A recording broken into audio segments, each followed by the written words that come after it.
Trust the data, trust the science, trust the doctors, right? Isn't that what I keep hearing from all you eggheads? Let me give you a brief history of the novel coronavirus that you're so scared of that you'll pump a non-FDA approved chemical into your body and then parade your beta ass through public like you did something good for humanity, patting yourself on the back. Also, here's a lesson in how to go to Facebook jail. First, they said it came from eating bats. Didn't. Then they said it doesn't spread from person to person. Does. Then they said you don't have to wear a mask. Then they said 14 days to slow the spread and flatten the curve. Then they said you do need to wear a mask. Then they said it's only carried in droplets. Then they said it's airborne. Then they said Walmart and Home Depot are okay, but church is not. Then they said it won't spread during protests, but it will spread during rallies. Then they said don't trust Trump's vaccine. Then they said that natural immunity doesn't last. Then they said you got to trust Biden's vaccine. Then they said if you're vaccinated, you don't have to wear a mask. They said if you're vaccinated, you won't spread COVID. Then they said vaccinated people can catch COVID, but we're not counting those. Then they said you have to wear a mask again because you can spread it. What are they going to say tomorrow, and why should I believe them? Getting vaccinated is not a duty, folks. It's not your duty. You don't owe it to anybody, especially when the vaccine isn't FDA approved and reports of vaccine injuries are being dismissed without investigation and being shut down by the so-called fact checkers. It will never be a duty because we already have the right to our freedom. I don't owe you anything. The whole get vaccinated shtick is based on bad data, and if you'll remember, stats change. 90% protection against catching the COVID virus with no side effects. That's the first claim. But if that was true, that'd be a good idea, but it doesn't add up, does it? Because the claim is false. It doesn't prevent you from catching the virus. It doesn't prevent you from spreading the virus. The only claim left is that it helps you keep from dying from the virus. And they aren't even keeping track of that statistic. So what are they going to say tomorrow? The experts are striking out with so much regularity. You'll forgive me if I skip this next inning's worth of vaccine strikeouts and go have myself a beer. Let me tell you who the real victims of COVID are.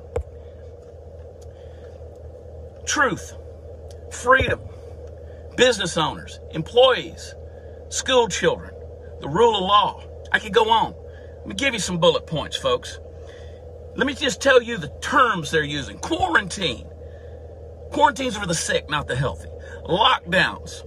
Lockdowns are what penitentiaries do to prisoners. Social distancing. It's antisocial and it's about control. To say safer at home, that's isolation and it fosters depression, anxiety, and Howard Hughes syndrome. Essential business or worker, all businesses are workers are essential, and the government deciding what and who are essential is called tyranny.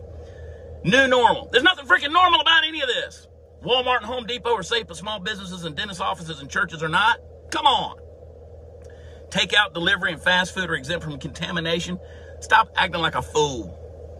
You're going to force a face mask on another person? That's about control. You literally have no right to do that to me or anybody else. Curfews are a tool of tyranny. Liberty lost is never relinquished without a fight, folks. These stats are all over the place. You nitpick what you want, but here's what we do know. It's a 99.7% survival rate. 50% of the 0.3% that it kills are over the age of 78 years. And 78 is the national mortality rate in the USA. Locking down a nation for a virus with a 99.7% survival rate is unprecedented in history. We didn't treat the flu like this. We don't treat herpes like this. We didn't treat AIDS like this. Nothing has ever been treated like this because it's about control and it's about power and it's about money. They want to weaken the American citizen. They want to weaken the American economy. They want to weaken us so that we have to become globalists while the Chinese sit back and laugh. Our southern borders are wide open. If they gave a shit about our health, they would close the damn border. It's a joke, people, and you are the punchline. At what point in time are we going to stop wiping our rear ends with the Constitution and the Bill of Rights? That is enough. It's enough, and by God, it's enough. Shut me down, close me out, silence me, cancel me, whatever you got to do, but by God, know that I went out saying it's enough. I love you. God bless you. There's your poke. There's your poke. There's your jab right there. Only difference is it won't make your fucking face fall off.